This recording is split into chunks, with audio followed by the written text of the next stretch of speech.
അസ്സലാമലൈക്കും. ഇവിടെ ഇതിന്റെ മുകളിൽ ഇതേമാതിരി മുജാഹിദുകൾ ദുർവ്യാഖ്യാനം ചെയ്യുന്നവരാണ്, യുക്തിവാദികളാണ്. ഖുർആനെയും ഹദീസിനെയും ഒക്കെ അവരുടെ ഇഷ്ടത്തിന് ദുർവ്യാഖ്യാനം ചെയ്യുന്നവരാണെന്നൊക്കെയുള്ള കമന്റും ഇതൊക്കെ കണ്ടു. കുറെ ആൾക്കാർ ചോദിച്ചു എന്താണ് ആ ചെയ്തതിലും ഒരു ഉദാഹരണം പറയും. ഒരാളും പറഞ്ഞില്ല, ഒരു സുന്നിയും പറഞ്ഞില്ല ഇന്നതാണ് ഉദാഹരണം. എന്നാ സുഹൃത്തെ, ഞാനൊന്ന് പറയട്ടെ, മനസ്സിലാക്കാനുള്ളവർക്ക് മനസ്സിലാക്കാം. വിശുദ്ധ ഖുർആനിൽ ഇല്ലാത്ത ഒരായത്ത് നിങ്ങളുടെ ഇഷ്ടപ്രകാരം നിങ്ങൾക്ക് താല്പര്യമുള്ള രൂപത്തിൽ ആയത്തിന് ഉണ്ടാക്കിയിട്ട് നിങ്ങൾ പഠിപ്പിക്കുന്നുണ്ട് മദ്രസയിൽ.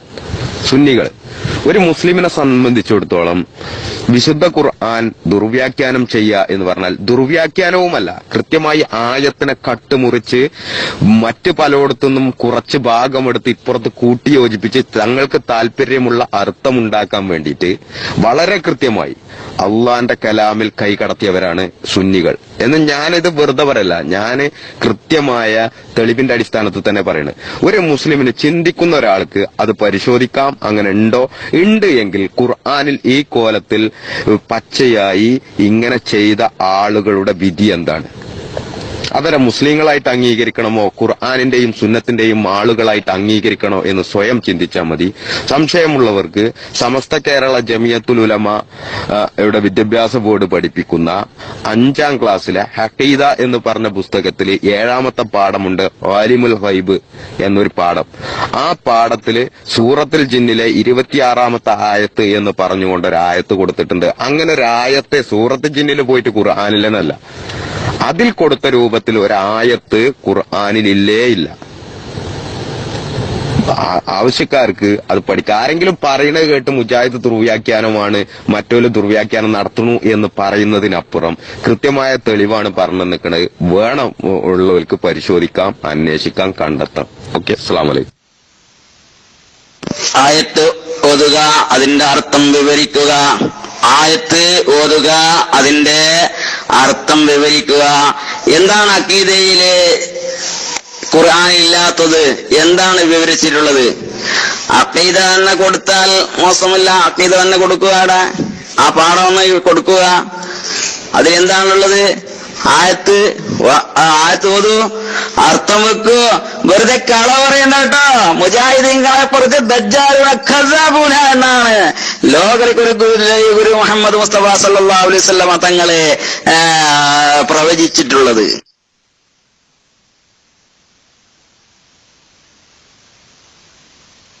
ഇതന്നെ നോക്കിയാൽ മതി, നിങ്ങൾക്ക് നോക്കിയാൽ കാണുന്നതാണ്. അതിൽ ഇത്രത്തോളം ആവേശം കൊള്ളേണ്ട കാര്യമൊന്നുമല്ല. സാധനന്റെയൊക്കെ ഉണ്ട്, വേണമെന്നുണ്ടെങ്കിൽ അത് പോസ്റ്റ് ചെയ്യുകയും ചെയ്യും. പക്ഷെ ഈ ആവേശത്തിലൊന്നല്ല അത് ചോദിക്കേണ്ടത്. ചോദിക്കേണ്ട കോലത്തിലാണെങ്കിൽ അത് പോസ്റ്റ് ചെയ്യുകയും ചെയ്യും. അതെന്താണെന്നുള്ളത് ഉണ്ടായിട്ട് തന്നെയാണ് പറഞ്ഞത്. അറിയേണ്ടവർക്ക് ഇത് പോസ്റ്റ് ചെയ്യണം എന്നൊന്നുമില്ല. നാട്ടിൽ നിൽക്കുന്ന ആൾക്കാരുണ്ടല്ലോ, കുറെ ആൾക്കാർ. ഞാൻ പറഞ്ഞല്ലോ, ഇപ്പോഴും നിങ്ങൾക്ക് പരിശോധിക്കാം. പുസ്തകം പറഞ്ഞിട്ടുണ്ട്, ക്ലാസ് പറഞ്ഞിട്ടുണ്ട്, അതിൽ എത്രാമത്തെ പാടാണെന്നും പറഞ്ഞിട്ടുണ്ട്. വിശുദ്ധ ഖുർആൻ എടുത്തു വെക്കുക, ആ പുസ്തകം എടുക്കുക, എന്നിട്ട് ഖുർആനിലെ നോക്കുക, പുസ്തകത്തിൽ നോക്കുക എങ്ങനെയാണ് ആയത്ത് എന്താണ്. ഇത്ര ആവേശത്തിലാണ് ചോദിച്ചാൽ അങ്ങോട്ട് തരുന്നില്ല. ഇങ്ങനെയൊക്കെയാണ് പറഞ്ഞു എന്നതുകൊണ്ട് അത് കളവ് ആവൂല്ല. ആദ്യം പരിശോധിക്കുക, താങ്കൾ സ്വയം പരിശോധിക്കുക. ഞാൻ എന്റെ പള്ളിയിലെ ഉസ്താദും നിങ്ങളെപ്പോലെ ആവേശം കൊണ്ടാണ് ഞാൻ അത് പറഞ്ഞപ്പോ പഠിപ്പിക്കുന്ന ആളുകൾ വരെ അത് കണ്ടിട്ടില്ല. ചില ആളുകൾക്ക് അതെ, കാരണം ഓലങ്ങനെ പുസ്തകം വായിച്ച് പഠിപ്പിച്ചു പോണു. ഈ ആയത്ത് ഖുർആനിൽ ഉണ്ടോ എന്നുള്ള നോക്കലൊന്നും ഉസ്താദ്മാർക്കില്ലല്ലോ. എന്റെ പള്ളിയിലെ ഉസ്താദിനോട് ചോദിച്ചത് കാരണം എന്റെ ഞാൻ പറഞ്ഞല്ലേ, കുറെ ആളുകൾക്ക് ഈ കാര്യങ്ങൾ ബോധ്യപ്പെട്ടു തുടങ്ങിക്കൊണ്ട് വന്നുകൊണ്ടിരിക്കുകയാണ് എന്റെ നാട്ടിലൊക്കെ. അപ്പോ ആവേശത്തിൽ ചോദിക്കേണ്ട കാര്യം നല്ല, ഇങ്ങനെ ആവേശം കൊള്ളേണ്ട ആവശ്യമില്ല.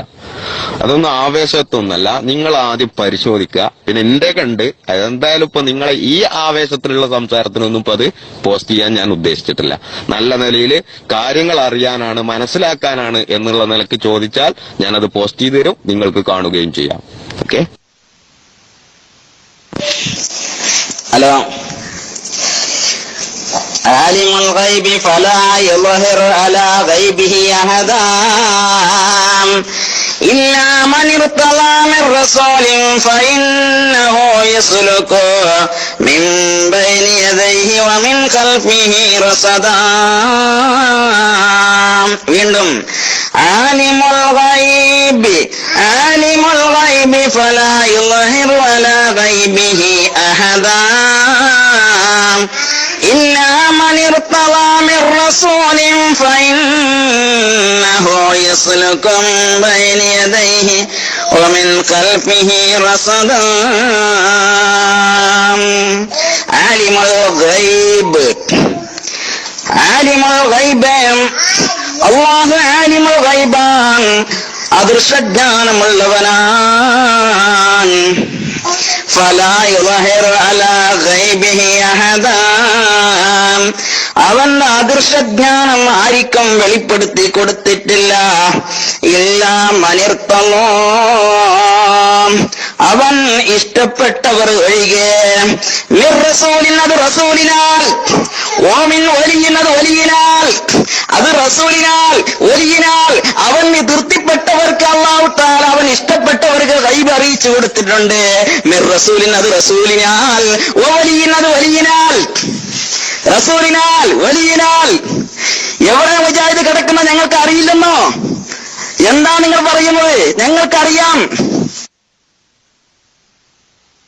ഒന്നും കൂടിയും വെച്ചാണി ഉസ്താദെ അർത്ഥം, ഒന്നും കൂടി വെച്ചാണി. നിങ്ങൾ ആദ്യത്തെ ആയത്തിന് ആദ്യം അർത്ഥം വെക്കി, രണ്ടാമത്തെ ആയത്തിന് പിന്നെ അർത്ഥം വെക്കി. രണ്ടും പാടെ കൂട്ടിക്കുഴക്കണ്ട. ആദ്യത്തെ അഹദാന്ന് വരെ ഓതിയില്ലേ, അതിന്റെ അർത്ഥം ഒന്നാണ് പറയും. എന്നിട്ട് പിന്നെ മറ്റേത് തുടങ്ങണേ, മനിർത്തല തുടങ്ങണ ആ ആയത്തിന്റെ അർത്ഥം പറയും. അത് മൊത്തത്തില്. അതല്ലാതെ കൂട്ടി യോജിപ്പിച്ചുകൊണ്ട് ആ പൂച്ചാട്ടക്കളി നടക്കണ്ട. അത് കൗമിന്റെ മുന്നിൽ നടത്തിയാൽ മതി. ആദ്യം നിങ്ങൾ അഹദ വരെ അവസാനിപ്പിച്ച ആയത്തുണ്ടല്ലോ, ആ ആയത്ത് അത് ഖുർആനിലാണ് നിങ്ങൾ ഓതിയത്, ശരിയാണ്. അഹദ വരെ അവസാനിപ്പിച്ച് ആ ആയത്തിന് അർത്ഥം പറയാ, പിന്നെ മറ്റിന്റെ ആയത്തിന്റെ അർത്ഥവും പറയാം കേട്ടോ. ഈ ജാതി പരിപാടി ഒന്നും എടുക്കണ്ട, അതിങ്ങോട്ട് പറയും.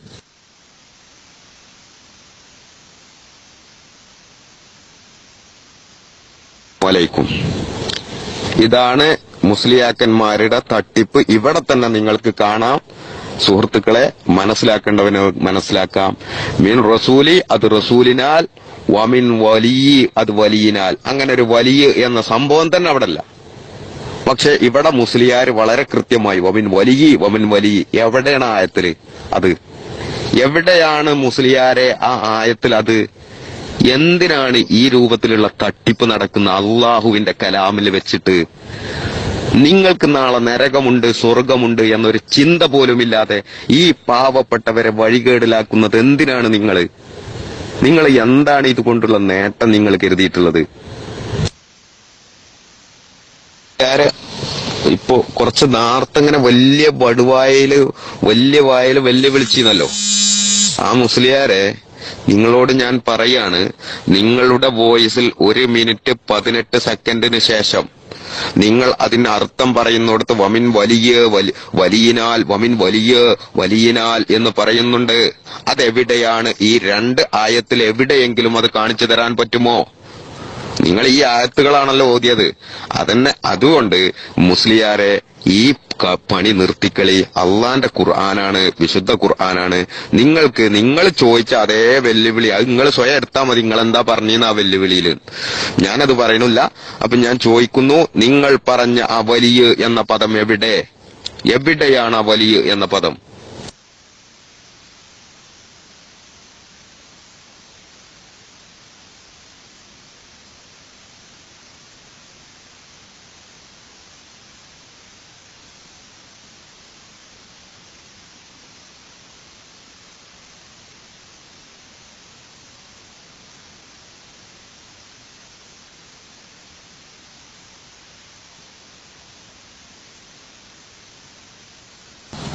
എന്താ അറിയില്ല, അയാളെ കുറെ സമയമായിട്ട് കാണുന്നില്ല.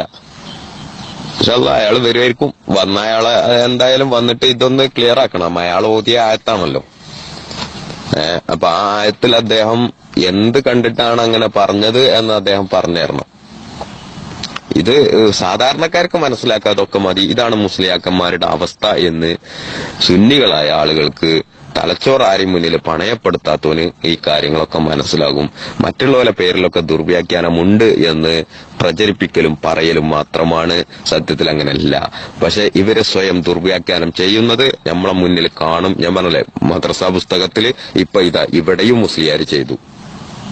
അതും അപ്പോ മനസ്സിലാവും ആളുകൾക്ക്, അതൊക്കെ മനസ്സിലാക്കിയെടുക്കുക. അതല്ലെങ്കിൽ അദ്ദേഹം അത് പറഞ്ഞു തരുവിക്കാരം.